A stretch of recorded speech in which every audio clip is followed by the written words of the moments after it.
Hello everyone and welcome back to the channel. Today we are going to take a look at the Challenger 2 tank from Rye Field Models in 135 scale.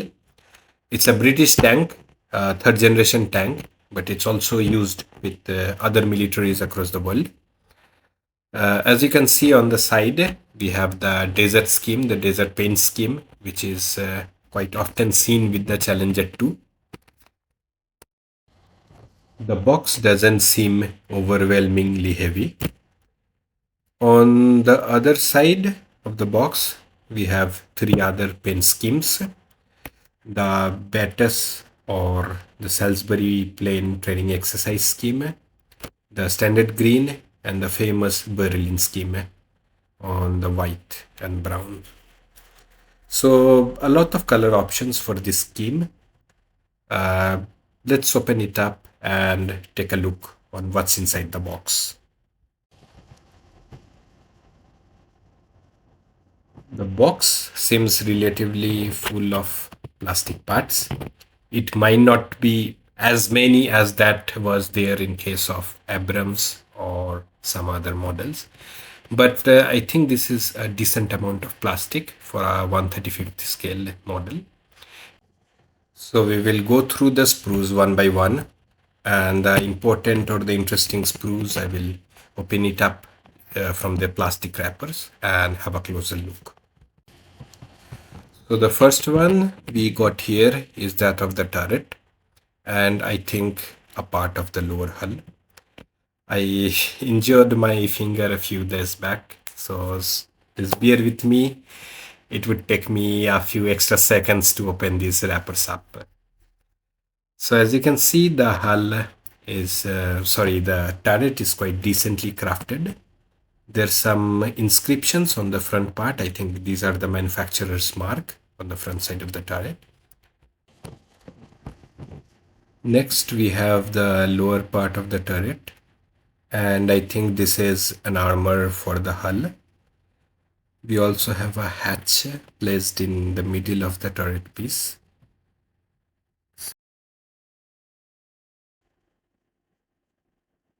In this sprue, we have the side skirts and the machine gun mounts, and yes, things like that which go on top of the turret.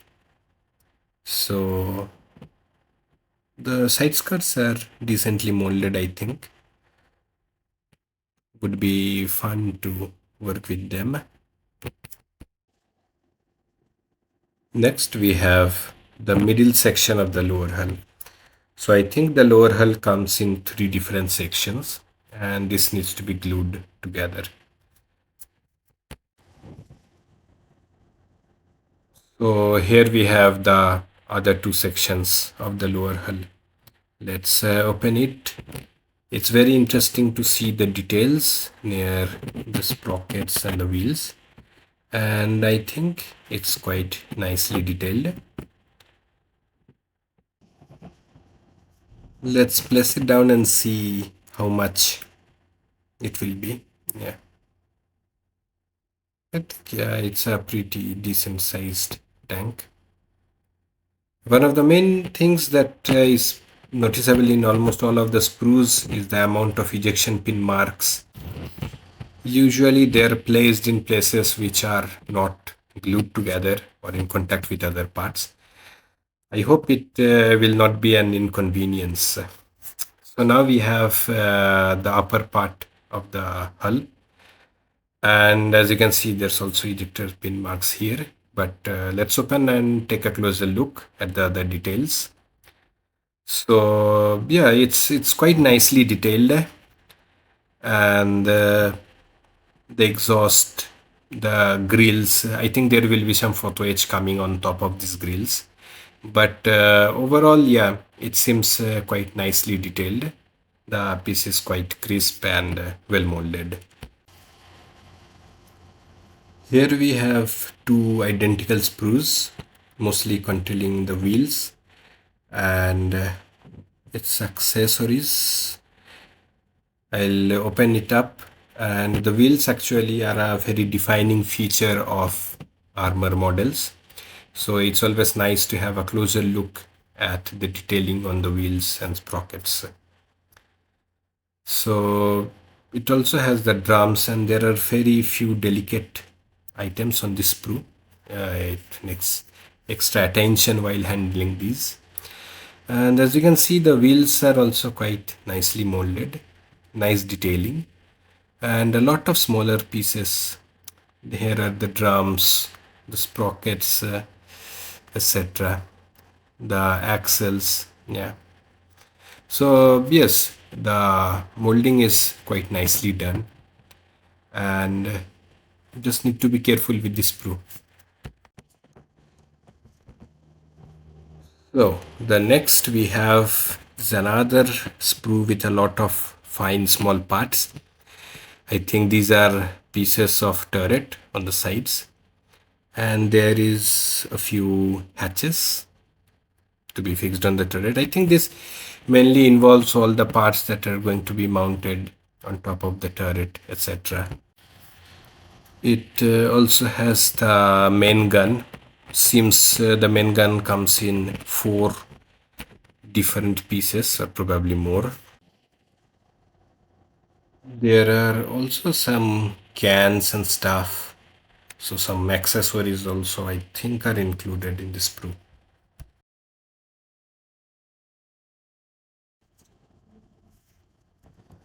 Then we have the tracks. Yeah, it's a workable track link. So we should open it up and see how's it inside. So it has 4 identical sprues of the track pads and track linkages.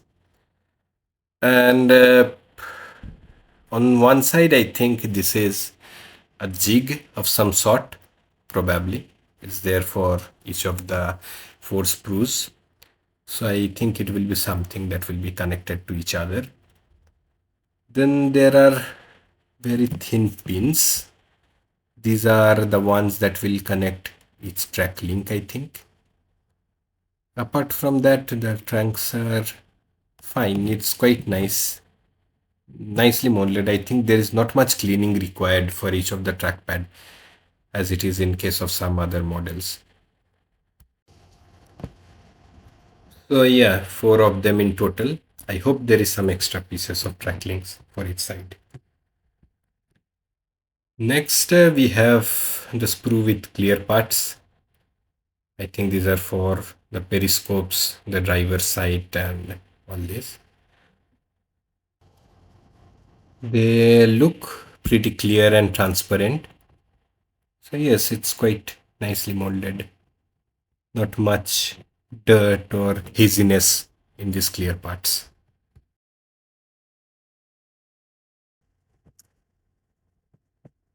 Now we have the rubber sprue. I think this is mostly full of the polycaps, probably going into the wheels. Then we have a machine gun belt and another rubber piece. I don't know what this for, but we will find it out while building the model.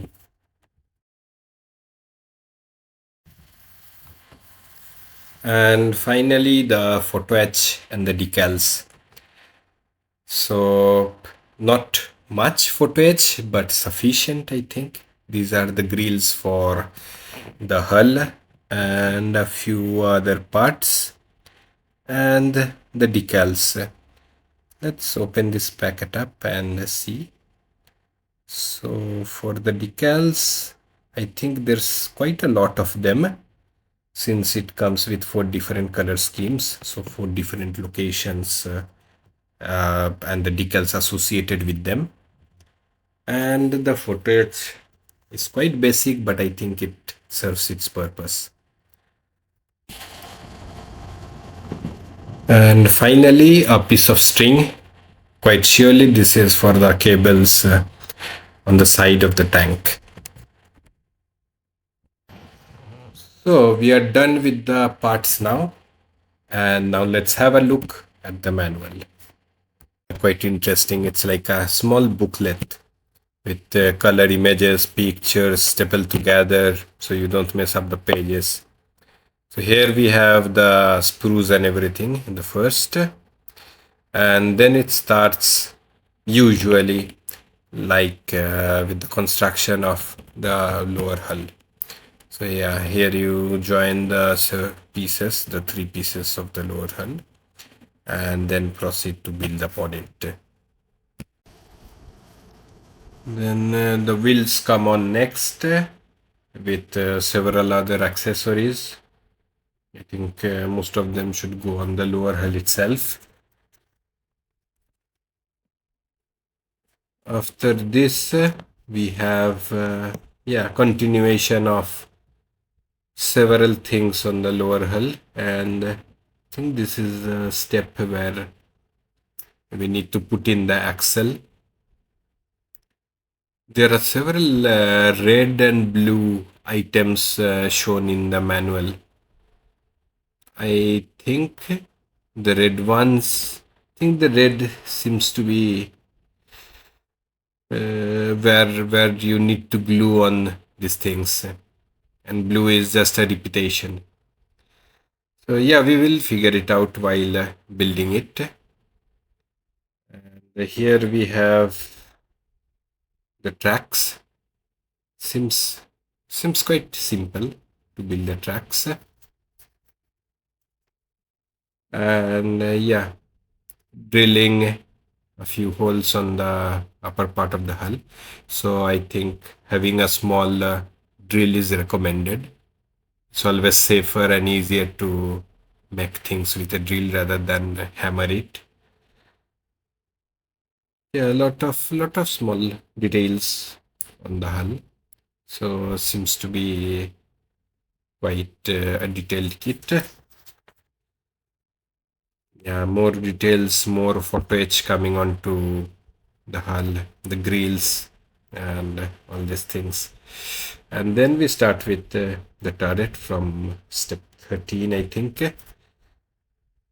And yeah, they have several other things, small items, guns, periscopes, hatches, a lot of things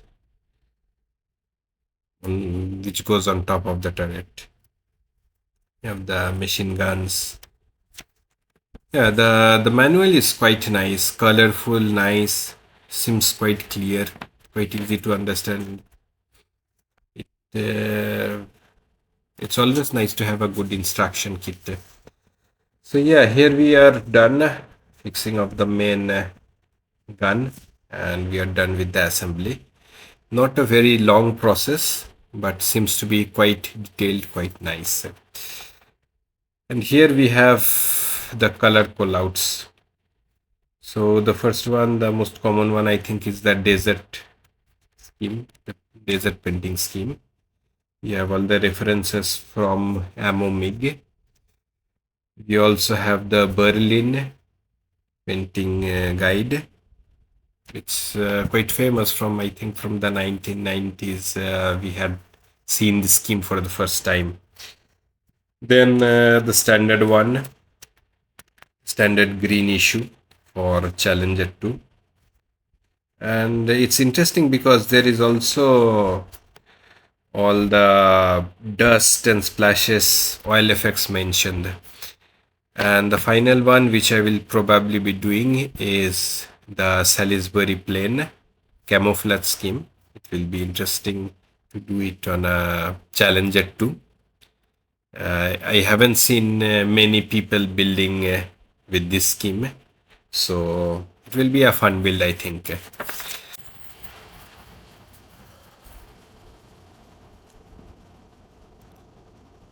And finally, we have a piece of paper with the corrections mentioned.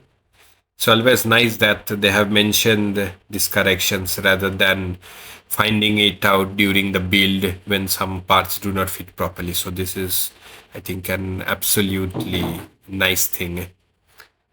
So I would suggest to mark out each of the steps which are mentioned so as not to glue on something and find out that it was not supposed to be there. Anyways, yeah, I think pretty clear instruction.